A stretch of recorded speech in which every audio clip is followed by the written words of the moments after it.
Hello Infernoble friends. So in this video we are gonna see a high skill match against DeadlyB7, which is like well known for being a pro player. So yeah, we are gonna start now. So let's see, we'll use the dice roll. He wanna go first. So just so you know, we are playing the Kalijuka variant this time with Punk. What is cool is that I found a way to build everything in 40, which is nice. And they are playing 54, which means they are on a combo deck, and probably a heavy combo. So we don't have any hand drops, so we just fast forward this. Let's see how he combo with Deer Note. So we gotta keep track of the hand. So right now everything is unknown. They get rock throws, they normal summon it, so everything is unknown again. Well, we know base row shoot, but he's probably gonna use it. Why did he summon Gamma? Is he not playing Jet? Maybe he has Jet in hand? Oh, he needed a level 2 to make Fleur. Yeah, that's why. So he makes Striker, summon Boots. So yeah, he's on Dragon Link with Rose Dragons and Punk and Adventurer. Yeah, like I said, heavy combo deck. So let's see. He keeps coming off. Gets Ravine. I think with Ravine Wood he have Tracer access. Yeah. He pops Ravine. Pops Wood. So at this point I'm like, okay, the two cards in hand are something that they could have not Tracer pop. Also was not a rocket. Or maybe it was, but he just didn't have space. That's so funny.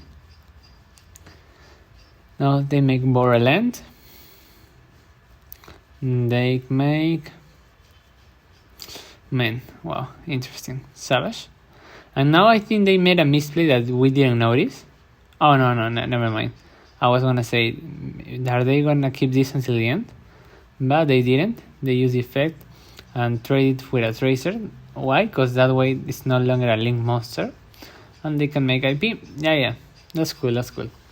So very nice. Like, he spent 3 cards and ended on 4 interruptions.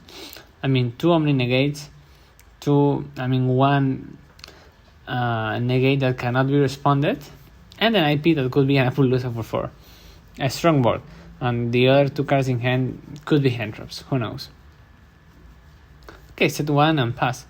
So it could be a 1 hand trap and 1 impermanence droplets called by. Yeah, I don't think he's on Tiding, because he would have tried to utilize Dragon Maid if he had Tiding set. So as you can see, we were seeing if we should scoop, but like the first 5 cards were insane. Like we have the Durendal Heritage, Renault, like the 3x extenders. Italy, even better as an extender. Connector, the best normal summon. And the top deck, the Ruler. Like, we were meant to win this game. Like, to be honest, I'm gonna like give you a little spoiler. We can make everything we wanna do, ignoring 2 extenders, ignoring Renault Heritage, for example. Like, with just 3 cards and Dark Ruler. Like, we can play through everything. So in the graveyard, they don't have snow. That's the only thing that matters. They don't have any follow-up also. So yeah, Dark Ruler is gonna trade 1 for 4. 4 interruptions for 1 card. Now they only have maybe 2 interruptions. And they use 1 Ogre on Durendal. Easy. So maybe they are trying to stop us from getting assault, but I don't think that's a good idea. I mean, we had Connector, so we were gonna beat Ogre anyhow. So let's see what we should do now. So we wanted to start with this, so they don't like I don't know, droplets cause a monster and make us lose Durendal later on. And yeah, also we wanted to have Red Layer to make Dolphin effect more threatening. Because this has to be Oliver, is the only other extender we can search because we already have Renat. Well, we summon this. We save the extenders because the opponent have no hand. We get Gearfried. We get Tone Scales, which is 4 bodies by itself. We get Cloak and they call by, which is fair because now this is not 4 bodies, it's just 1. But the thing is, we have so much gas, man, like Italy, Heritage, Renault. Like we only need Italy and we win. I mean, even this Search Oliver is enough for us to clear the board and end on Kali Yuga and win. So yeah, even though we opened Exodia, we didn't need Exodia. We just needed Dark Ruler and yeah, like 3 more good cards. And that's it. Like, we have too much power in hand. We go Pang, which is 3 bodies. What is cool about our variant is that we don't suffer from the -1 because we have Blade. And we can very easily make Fleur with... yeah, he's scooped. So we were winning, for sure. So let's see. Game 2. Okay, we open the Dark Ruler again. That's fair. And this is a good hand to combo, so we are confident. They go with Tracer. I'm pretty sure they're gonna use this to make an early Chaos Ruler. Yeah, they do. So they start with that. Maybe they have a lot of hand traps, or maybe not. But this, it's a really nice enabler. They get Foxy. They get Ravine. They special summon this. So yeah, I think that's fair. That means they have a normal summon. They mill Red Rose, which is unfortunate. And why would they grab Foxy? I mean, it's not that strong, it's just 2 bodies. The only argument would be, and you're gonna witness this now. Yeah, they use it to summon Xiaomen, and Xiaomen search something.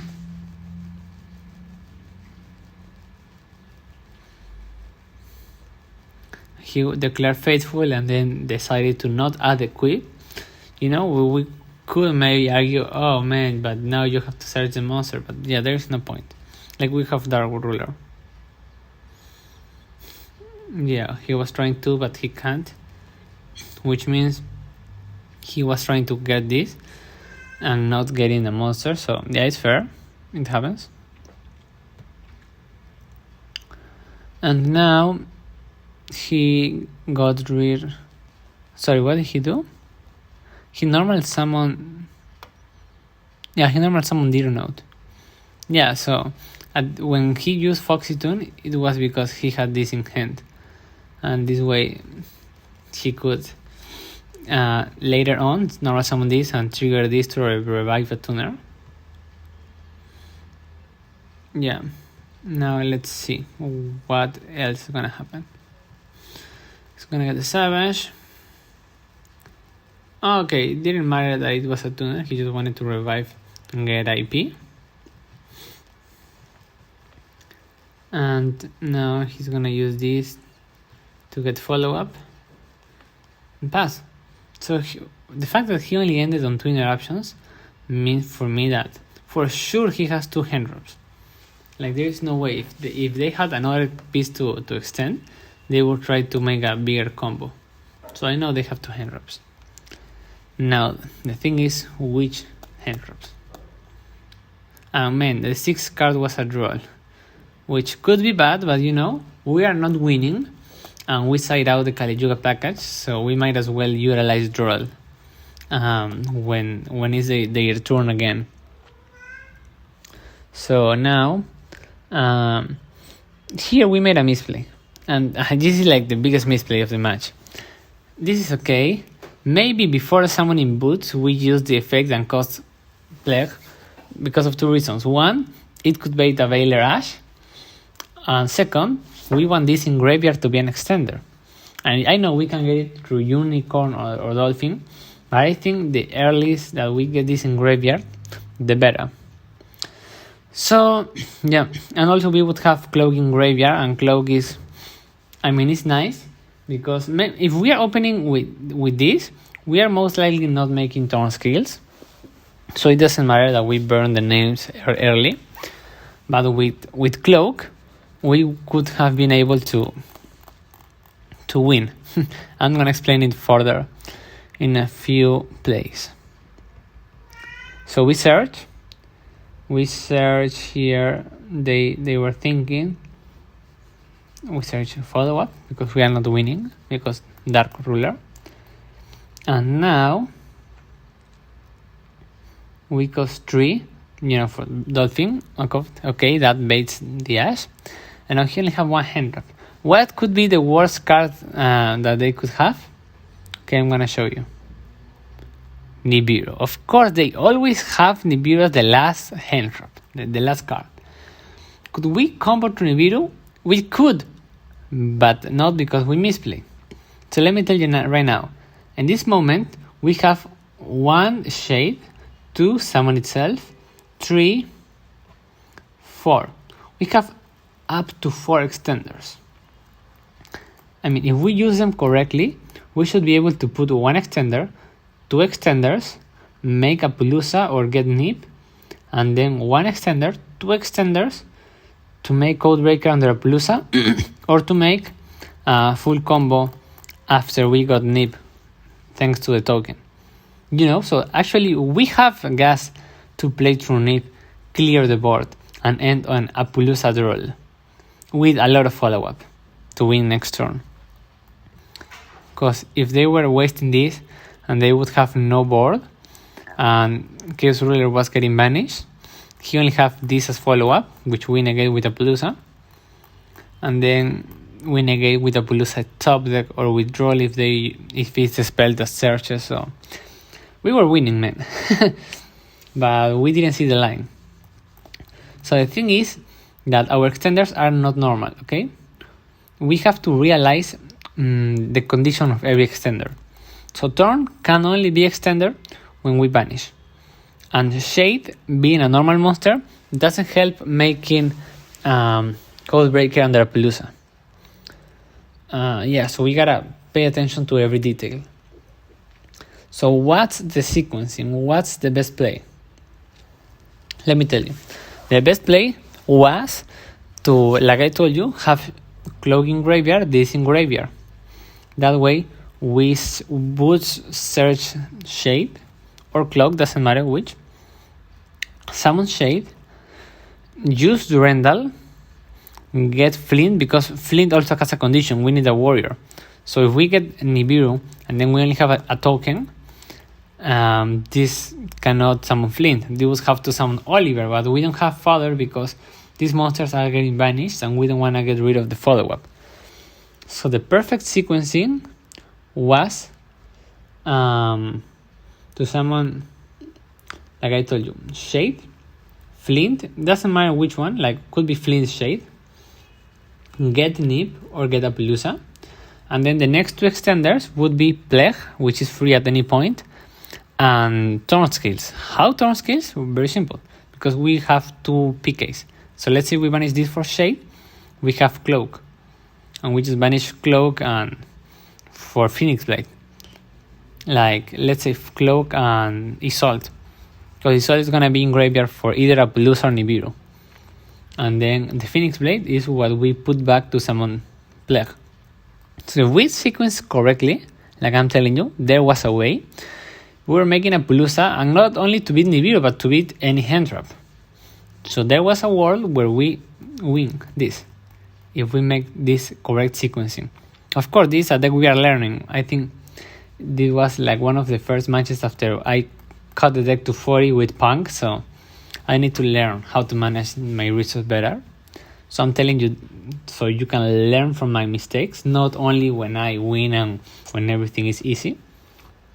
So in this case, we had a hard time. Like they had Ash and Nip, and a board that we have to negate with Dark Ruler. So anyway, that was the play to win through Nibiru. And yeah. So now let me show you what happened. So I was like, okay, at this moment, I cannot play Turn Nibiru, like with this board state. Because we need a tuner extender, and we need shade to be used before. So right now, I was like, if they have Nibiru, maybe I should Unicorn spin the back row, but it doesn't matter because if they need, then this is gonna get them right, and this again. So it didn't matter that we get rid of the spell with Unicorn. We will need to pop it. So I decided, okay, we are gonna like play as if he doesn't have Nib. Because let's be real, this could have been a Veiler or any other hand drop. So at this point, if we make a Pelusa, first, we don't have how to put Plague in graveyard. And we could make Unicorn then a Pelusa. But if a Pelusa is 2 materials, then it's gonna lose 1,000 when we Code Breaker combo and they could leave us there. So there is no point. Also, if we make a Pelusa, this cannot be used to summon Code Breaker. So yeah, we were like doomed. We needed to overcommit right now, and yeah, we got punished. I mean, the duel is not over because we have draw. That's what I thought. But let me show you. We draw there, but it did not matter too much because they open a tune extender, so they have access to Halki, which makes, I mean, a long way into access code and a 3k beater. Okay, so we lost that one, which was winnable. And now game 3. We open nice, I think, like we open Isolde and extenders.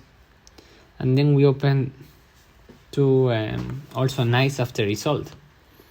So what should we do? So we know they're playing Droll and Ogre. So the common sense telling us to not use Isolde at. The thing is that, I mean, we have a second Isolde here. So I was like, if he has Droll, like, we are probably losing to Droll anyway, because I don't wanna cost 3 summon Dolphin and get rid of my Droll, which is also impactful. So I might as well search something as discard fodder for my Dolphin. Also because they in graveyard they won't help for Phoenix Blade to recover, so yeah, we needed warriors in graveyard some way. So we needed to search. We got hit with Ogre, and I was like, it's fine. We still have 2 warriors. Actually, it's not entirely true, because if we burn a Shade here, we need another way to get a level 4. Thankfully, we had another way, Oliver. Summon Oliver, summon Renault, get DDR or Living Fossil. So later on, we can revive Oliver. So like, I was like, okay, the plan B works. It completely works. So we may as well do this. Before try to summon Oliver. Get Ash. Okay, plan C. End on Gearfried Droll. And maybe even a Pelusa. So now all we have to do is summon Gearfried and then Renault. And we still have Connector as follow-up, so it's fair. We decided summon Gearfried and they Nibiru before we can do anything. And we could not get Blade because, we didn't have warriors. So at this point I'm like, okay, he opened 3 hand drops, he's crazy. But we still have follow-up. Follow-up if we open like Flint, a Red Layer, or a Rhoda. And Droll, I think with Droll we could survive. So let's see a hand. They opened 4 hand drops in game 3, man. That's disgusting. And they opened Italy, which is like full combo by itself. Also disgusting. And let's see the top deck. And they open, I didn't mind the top deck because they can like cost it for Italy. So we just have to draw as early as possible. But guess what? Draw. It's good to stop them when they go first, but when they want OTK, it's not good. it's not good because they can still do a lot. Going to high key, make floor, summon this again, and yeah, go for game easily. Yeah, so this is a game where we lose, but you know what? We learn from this. So I think game 3 was 100% unwinnable. The only way to win it was if draw was like a TTT, which is fair. I think after this we decided to include TTT in the side deck, because with TTT we were playing through the 400 for sure, because we opened really strong with Gear Free Dreadnought.